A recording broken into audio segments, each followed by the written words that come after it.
A couple years ago, I created a few board games, and I decided that my main constructed culture plays it. And I played this board game on a video call on Discord with Aquilifer, who has the YouTube channel Achotha. And in this board game, I had labeled the cells of the game with Neographical Numerals, meaning new symbols for numbers that I created for the numbers that this culture uses in their constructed writing system for this constructed game, for the constructed world, for the constructed culture that I have.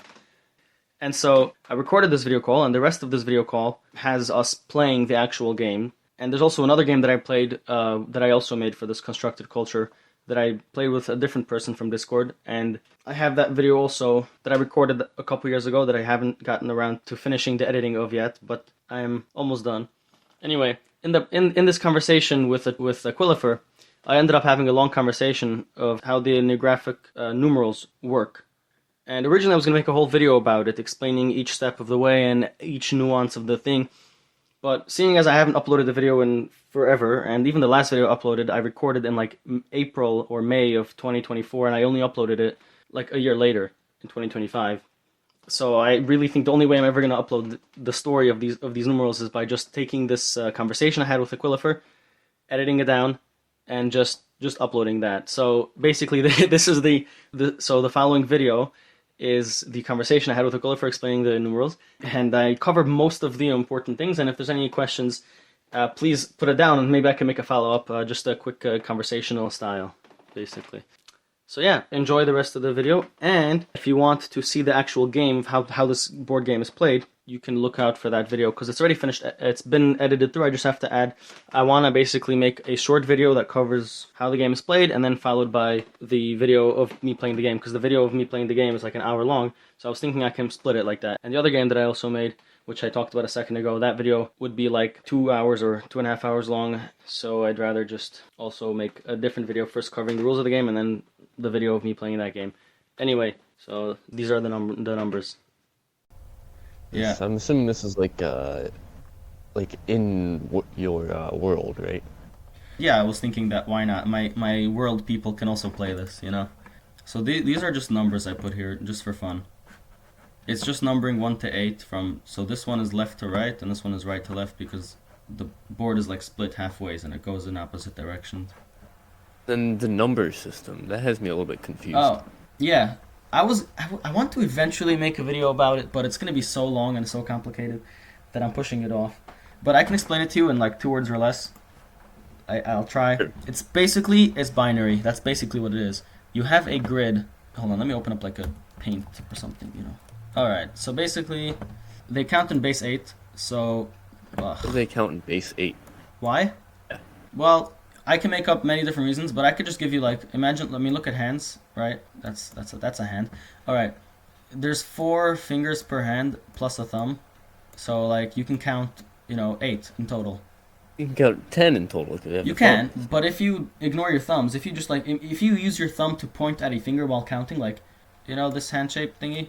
Yeah, the OK symbol. Or like the got 'em, something. The OK symbol, exactly. Yeah.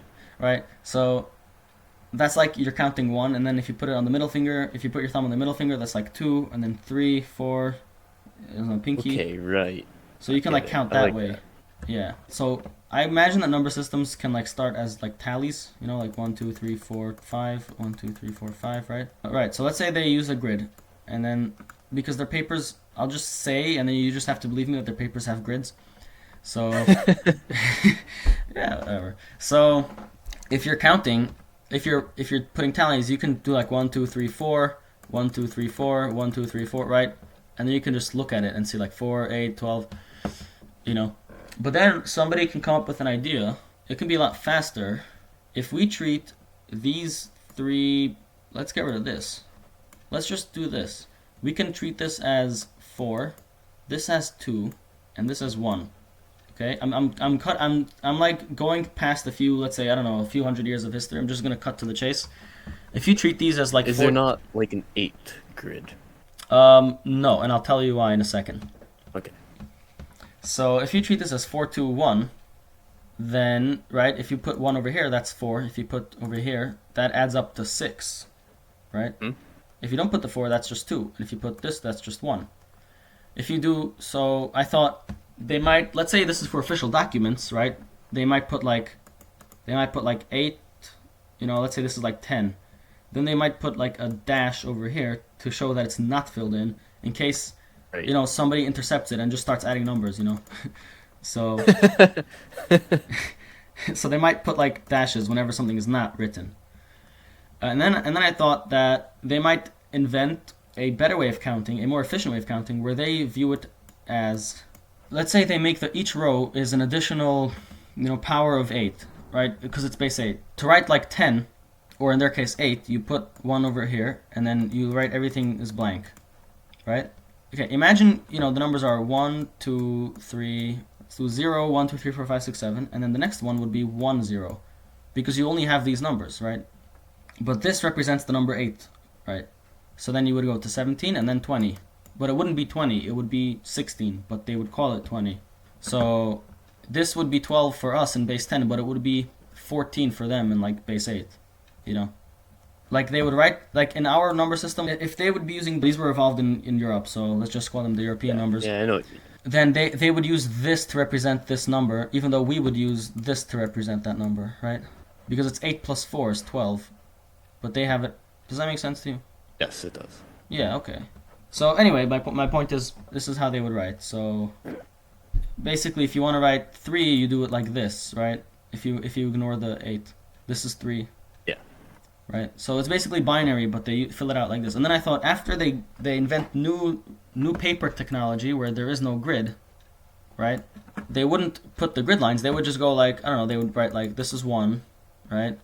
And this would be like 11. If they put it in a row, this would be like 11. Maybe like put a box around it to show that it's one number, Maybe instead of that, let's put like a line on top and on bottom.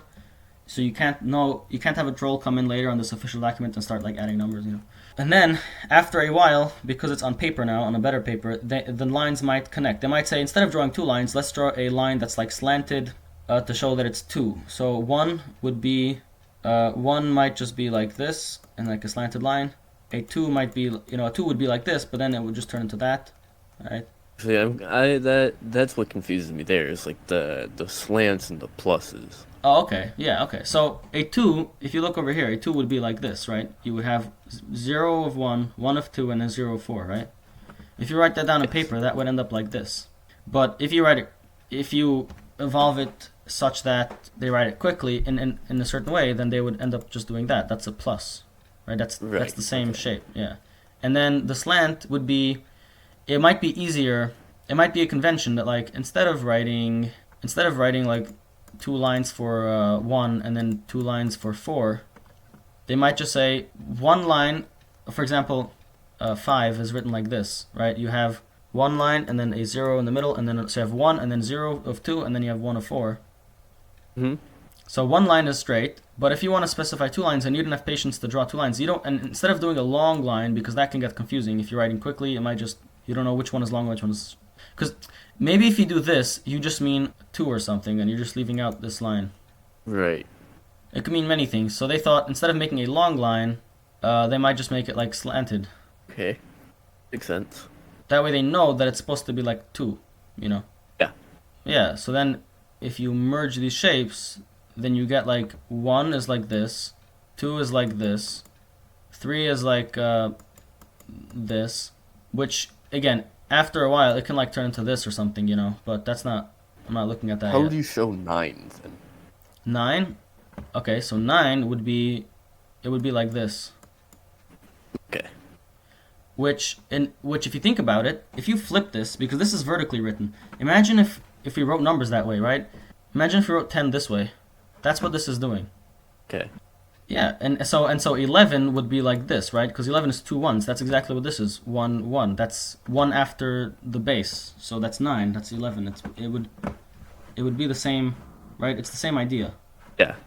It makes sense too because it goes less to more as well. Yeah. Like you have like the zeros and stuff up top, and then it goes like the higher, I guess, decimal places. Yep. Another thing is, I thought it would be interesting. They think of 8 as the concept of full, and an entire thing is like 8 because it's the full set of numbers.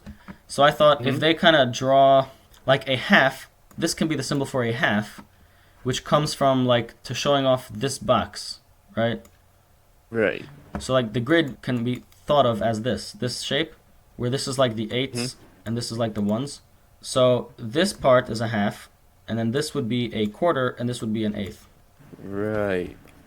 And this might be the symbol for Very whole, interesting. I guess. I don't know. Anyway, I also had an idea. I have many versions of this. I'm thinking that this would be a very widespread writing system that has been evolving for like 1,000 years, and different cultures were using it differently. Because once somebody invents a way to write numbers efficiently, it spreads very quickly. I mean, as you can see with this one, right? The one we use. Yeah. So I'm imagining like many different versions of this. One of them would be like they might have started putting numbers, like combining numbers into like grid squares before going on like paper. So they might have done something like, like this would be 11 or 9, right? They might have done that like inside here. And then when they move over to paper, because like each square is thought of as like one character, they would have like single characters for all numbers up to 64. And what would you single characters for everything up to 64? That's a lot of characters to remember. Is. Yeah, but then again, Chinese, They might, because like with their brush or whatever they use, it might like combine into a single character. So maybe like if you do this and then this, I don't know, maybe your pen would stick and it would come something like that or something. You know what I'm saying? Yeah. And that would be the character for like 9 or 11, right? And so they would have different characters for each number, and I thought that would be interesting to explore in case I want to do that.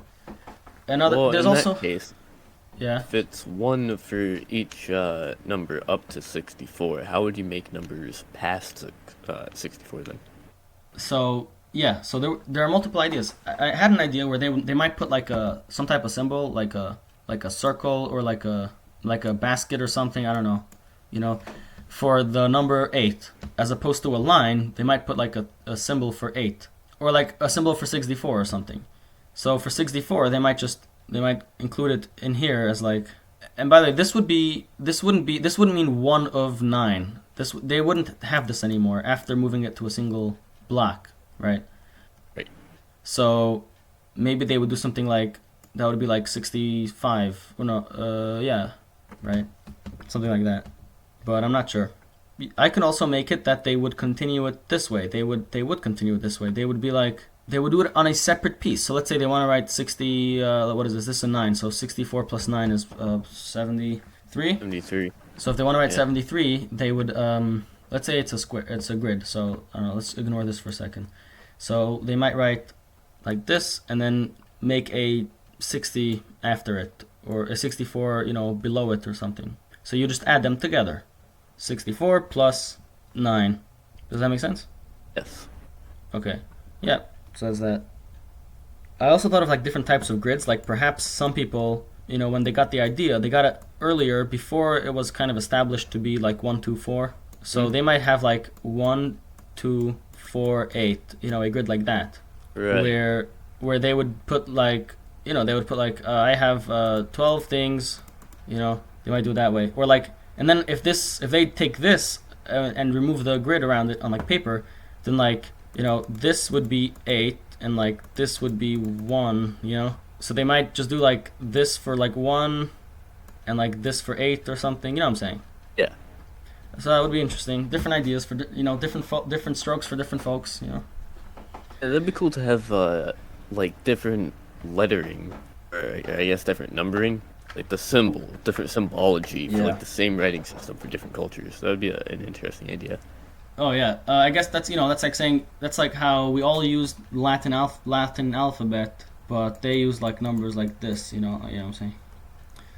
Yeah.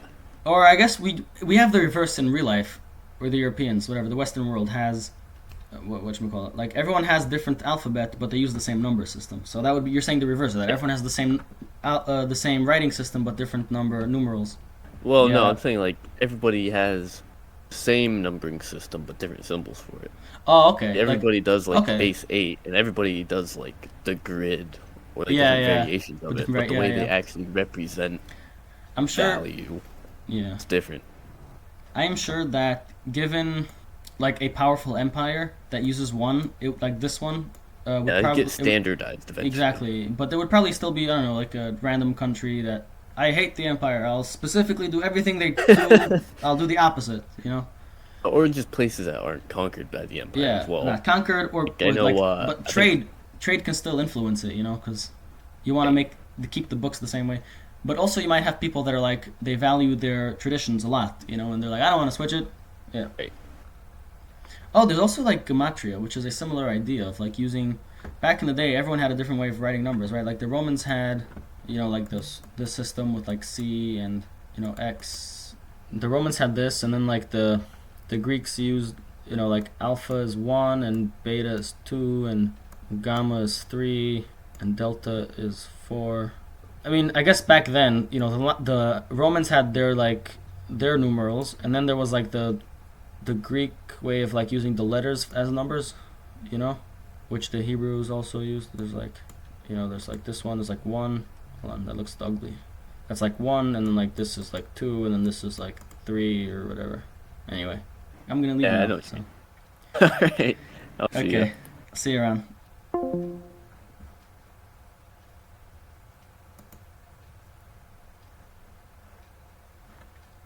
And now, stop this.